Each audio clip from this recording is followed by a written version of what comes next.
বর্তমান বিজ্ঞানের ভাষায় এভাবে বলতে পারি যে এয়ার কন্ডিশন বা এসি, কি এসি থেকে ঠান্ডা আসে না? এসির ঠান্ডাটা কি সহনীয় নাকি অসহনীয়? সহনীয় পর্যায়ের। যে এটা ঠান্ডা আসে ঠিকই, কিন্তু সেই ঠান্ডাটা কি মানুষ সহ্য করতে পারে, তাই না? এখন তো স্মার্ট এসি বের হয়েছে, আপনি মোবাইল ফোনের মাধ্যমে এসি কে কন্ট্রোল করতে পারবেন। আপনি যেখানে থাকেন না কেন, আপনি ঘর থেকে বের হয়েছেন কিন্তু এসি বন্ধ করতে আর মনে নাই, এখন আপনার অফিসে বসে মনে পড়ছে যে আপনার এসি কি করা লাগবে, বন্ধ করা লাগবে। আপনি ঘরে বসেই আপনার অ্যান্ড্রয়েড ফোন দিয়ে এসি বন্ধ করতে পারবেন। প্রযুক্তি মানুষকে কোথায় নিয়ে গিয়েছে! আর তো এই যে কথা বলতেছিলাম যে আল্লাহ তাআলা ইব্রাহিম আলাইহিস সালামের উপরে বললেন বারদাও ওয়া সালামান আলা ইব্রাহিম, যে ইব্রাহিমের প্রতি হে আগুন এমন ভাবে ঠান্ডা হও, শান্তিদায়ক ঠান্ডা হয়ে যাও, যেটা একটা বর্তমান ভাষায় ব্যাখ্যা করতে গেলে যে তার প্রতি একটা এয়ার কন্ডিশন সিস্টেম হয়ে যাও। যেমন স্ত্রীদের এরকম ত্যাগ থাকতে হবে, তেমনি স্বামীদেরকেও ইব্রাহিম আলাইহিস সালাতু ওয়াস সালামের মতন ত্যাগ থাকতে হবে। তো এই কোরবানির সংক্ষিপ্ত ইতিহাস হলো এরকম যে হযরত ইব্রাহিম আলাইহিস সালাতু ওয়াস সালাম আমাদের জাতির পিতা, মিল্লাত আবিকুম ইব্রাহিম হুয়া সাম্মাকুমুল মুসলিমিন। সূরা হজের ৭৮ নম্বর আয়াত ৭৮ নম্বর আয়াতে আল্লাহ তাআলা বলেছেন যে মিল্লাত আবিকুম ইব্রাহিম, মুসলমান জাতির, আমাদের মুসলিম জাতির পিতা হচ্ছে হযরত ইব্রাহিম আলাইহিস সালাতু ওয়াস সালাম। এবং এই জাতির নাম রাখা হয়েছে মুসলমান। কি রাখা হয়েছে? আমরা জাতি হিসেবে কি জাতি? মুসলিম জাতি। তো ইব্রাহিম আলাইহিস সালাম জীবনে ছোট বড় অনেক পরীক্ষার সম্মুখীন হয়েছেন, অনেকগুলো পরীক্ষার সম্মুখীন হয়েছেন। আপনারা জানেন যে তাকে আগুনেও কি ফালানো হয়েছিল। যখন নমরুদ তাকে আগুনের মধ্যে ফেলেছিল, তখন আল্লাহ তাআলা বলেছিলেন, হে আগুন, কুল ইয়া নারু কুনি বারদাও ওয়া সালামান আলা ইব্রাহিম, হে আগুন তুমি কি হয়ে যাও? ইব্রাহিমের প্রতি শান্তিদায়ক ঠান্ডা হয়ে যাও। এখন আল্লাহ তাআলা যদি সালামান, বারদাও ওয়া সালামান শব্দটা ব্যবহার না করতেন, তাহলে এমন ঠান্ডা হয়তো আগুন একেবারে বরফ হয়ে যেত। কি হয়ে যেত? বরফ হয়ে যেত। তো বরফের মধ্যে কি মানুষ বাস করতে পারে? পারে না। তাহলে শান্তিদায়ক ঠান্ডা কি? শান্তিদায়ক ঠান্ডাটা আমরা বর্তমান বিজ্ঞানের ভাষায় এভাবে বলতে পারি যে এয়ার কন্ডিশন বা এসি, কি এসি থেকে ঠান্ডা আসে না? এসির ঠান্ডাটা কি সহনীয় নাকি অসহনীয়?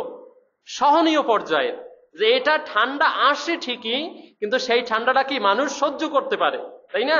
এখন তো স্মার্ট এসি বের হয়েছে, আপনি মোবাইল ফোনের মাধ্যমে এসি কে কন্ট্রোল করতে পারবেন। আপনি যেখানে থাকেন না কেন, আপনি ঘর থেকে বের হয়েছেন কিন্তু এসি বন্ধ করতে আর মনে নাই, এখন আপনার অফিসে বসে মনে পড়ছে যে আপনার এসি কি করা লাগবে, বন্ধ করা লাগবে। আপনি ঘরে বসেই আপনার অ্যান্ড্রয়েড ফোন দিয়ে এসি বন্ধ করতে পারবেন।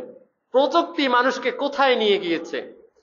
আর তো এই যে কথা বলতেছিলাম যে আল্লাহ তাআলা ইব্রাহিম আলাইহিস সালামের উপরে বললেন বারদাও ওয়া সালামান আলা ইব্রাহিম, যে ইব্রাহিমের প্রতি হে আগুন এমন ভাবে ঠান্ডা হও, শান্তিদায়ক ঠান্ডা হয়ে যাও, যেটা একটা বর্তমান ভাষায় ব্যাখ্যা করতে গেলে যে তার প্রতি একটা এয়ার কন্ডিশন সিস্টেম হয়ে যাও, এরকম সিস্টেম হয়ে গিয়েছিল। তো ইব্রাহিম আলাইহিস সালাম সেই পরীক্ষায় পাশ করেছিলেন এবং তার বৃদ্ধ বয়সে, অতি বৃদ্ধ বয়স, যখন তার বয়স 80 বছরের উপরে, তখন তার স্ত্রী সন্তান সম্ভবা হলেন এবং তাদের দম্পতির মধ্যে একটি সন্তান আসলো। সেই সন্তানের নাম ছিল কি? ইসমাইল, হযরত ইসমাইল আলাইহিস সালাতু ওয়াস সালাম।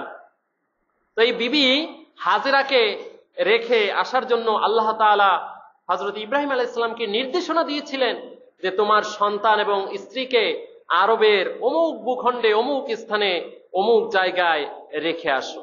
তো ইব্রাহিম আলাইহিস সালাতু ওয়াস সালাম যখন তার স্ত্রীকে এবং তার সন্তান, ছোট সন্তানকে রেখে আসলেন সেই দুধু মরুভূমি, যেখানে খাবারের ব্যবস্থা নেই, যেখানে থাকার সেরকম ব্যবস্থা নেই, বন্য হিংস্র প্রাণী যেখানে যে কোনো সময়ে জীবনকে নাশ করে দিতে পারে, বিনাশ করে দিতে পারে, সেরকম একটা বিভীষিকাময় পরিস্থিতির মধ্যে তাকে রেখে আসা হয়েছিল, তাদেরকে রেখে আসা হয়েছিল।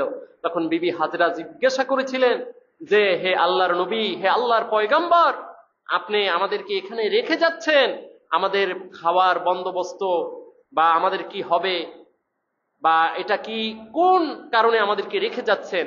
বিবি হাজরা আলাইহিস সালাতু ওয়াস সালাম যখন এই প্রশ্ন করলেন হযরত ইব্রাহিম আলাইহিস সালাতু ওয়াস সালামকে, তখন ইব্রাহিম আলাইহিস সালাম কিন্তু পিছনের দিকে তাকান নাই। ইব্রাহিম আলাইহিস সালামকে প্রশ্ন করা হলো যে আপনি আমাদেরকে যে এখানে রেখে যাচ্ছেন, এই সন্তান সহ রেখে যাচ্ছেন এই বিভীষিকাময় পরিস্থিতিতে, এটা কি আল্লাহর হুকুম? তখন ইব্রাহিম আলাইহিস সালাম আঙ্গুল ইশারা করে আল্লাহর দিকে ইঙ্গিত করে দিয়ে বুঝিয়েছিলেন যে হ্যাঁ, এটা আল্লাহ তাআলার হুকুম। তখন তার স্ত্রী বিবি হাজরা বলেছিলেন যে হে আমার প্রিয়তম স্বামী, যদি এটা আল্লাহর হুকুম হয়ে থাকে, সত্যি যদি আল্লাহ তাআলা আপনাকে এভাবে নির্দেশ করে থাকে, তাহলে আপনার প্রতি আমার আর কোনো অভিযোগ নাই। সমিত সুধী, প্রিয় উপস্থিতি, দেখেন নবীদের স্ত্রী, তাদের দ্বীনি বুঝ, তাদের দ্বীনি মাকাম কতটা উচ্চ ছিল, এতটা কষ্ট, এতটা পরিস্থিতি নাজুক ছিল। সেই পরিস্থিতিতেও যখন বলা হলো যে আসলে তোমাদেরকে এইভাবে রেখে যাওয়া হচ্ছে, এটা আল্লাহর হুকুমে, আল্লাহর নির্দেশনায় রেখে যাওয়া হচ্ছে, তখন কিন্তু তারা আর কোনো অভিযোগ তুলল না। তো আমাদের সংসার ব্যবস্থায় আমাদের মেয়ে, আমাদের বোন, আমাদের স্ত্রীরা যদি এরকম আল্লাহর হুকুমের প্রতি অবিচল থাকতে পারে, অনড় থাকতে পারে, অটল থাকতে পারে, এবং আল্লাহর হুকুমের কাছে তারা যদি যথাযথভাবে নিজেদের জীবনকে স্যাক্রিফাইস করতে পারে, কোরবানি করতে পারে, ত্যাগ করতে পারে, তাহলে আশা করা যায় আল্লাহ তাআলা কিয়ামতের মাঠে তাদের জান্নাতে এই নবীদের এরকম স্ত্রীদের সাথে তাদের স্থান করে দিবেন। কথা বুঝতে পেরেছেন?